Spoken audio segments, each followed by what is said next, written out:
Ce vendredi 17 janvier 2025, le siège de l'Organisation mondiale de la santé à Libreville a été le théâtre d'une conférence de presse cruciale. L'objectif: présenter le calendrier, le thème et les enjeux de l'atelier régional sur l'élimination des produits cosmétiques éclaircissants pour la peau contenant du mercure dans la région Afrique. Ces produits, souvent enrichis en mercure, sont dangereux pour la santé humaine et l'environnement. Plusieurs conseillers en communication ont pris la parole pour expliquer les objectifs de cette initiative régionale. Le représentant de l'OMS a ouvert la séance en replaçant la télé dans le cadre de la Convention de Minamata, qui vise à réduire l'usage du mercure à l'échelle mondiale. La 67e Assemblée mondiale de la santé a donné mandat au directeur général de l'OMS d'accompagner les pays dans la ratification, dans la mise en œuvre, dans la conduite des exercices de planification stratégique qui conduisent à l'élimination du mercure dans le secteur sanitaire. Le Gabon, à l'heure actuelle, dispose d'une réglementation sur l'élimination des cosmétiques contenant le mercure, ce qui nous réunit aujourd'hui. Le Gabon dispose actuellement d'une réglementation sur l'élimination des équipements contenant le mercure ajouté dans le secteur sanitaire. Je porte à votre attention qu'il est désormais interdit l'utilisation des thermomètres à mercure en République gabonaise. Il est désormais interdit l'utilisation ou la pose de l'amalgame dentaire, ce qu'on appelle communément plomb en République gabonaise. Ce sont des avancées auxquelles le Gabon est parvenu.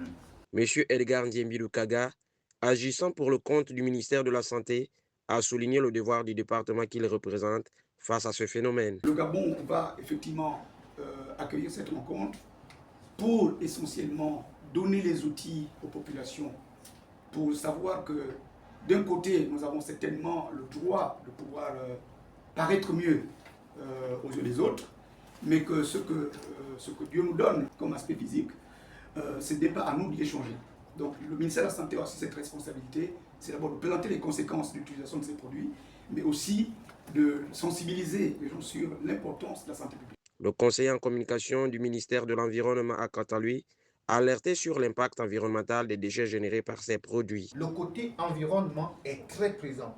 On a ici le Fonds pour l'environnement mondial qui est partenaire de l'événement et le Programme des Nations Unies pour l'environnement. Donc c'est pour dire quelle est la place que l'environnement occupe au cours de cet atelier. Toujours préciser qu'il ne faut surtout pas se limiter au strict cadre sanitaire lorsqu'on parle de cet atelier. Il faut l'étendre à l'environnement. En raison de l'utilisation justement du mercure par les humains, des centaines de milliers de tonnes de mercure ont été rejetées dans l'environnement.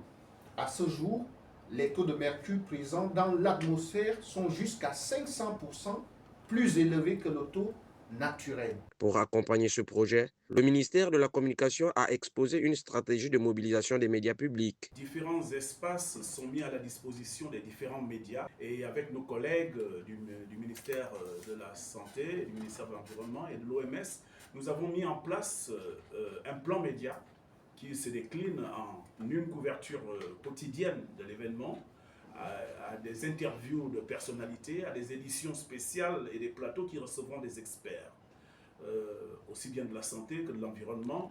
Il y aura des tables rondes qui sont préconisées au terme des travaux et puis un film de l'événement qui sera notamment mis à disposition par le comité d'organisation. Le conseiller directeur de l'information gouvernementale a conclu en réaffirmant l'engagement du gouvernement gabonais dans cette initiative. Le Gabon s'engage activement dans la lutte contre l'utilisation des produits cosmétiques éclaircissants et surtout ceux contenant du mercure. Le gouvernement a pris l'initiative d'organiser des campagnes de sensibilisation et de renforcer les contrôles sur le marché afin de réduire l'utilisation de ces produits nocifs. Aujourd'hui, pour nous, il est plus important d'avoir recours à vos services, mais surtout à vos capacités.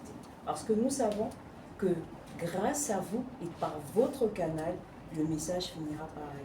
La télé régionale qui débutera le lundi 20 prochain représente une étape décisive pour l'interdiction des produits cosmétiques éclaircissants en Afrique, un enjeu majeur pour la santé publique et la protection de l'environnement qui nécessite l'attention de tous.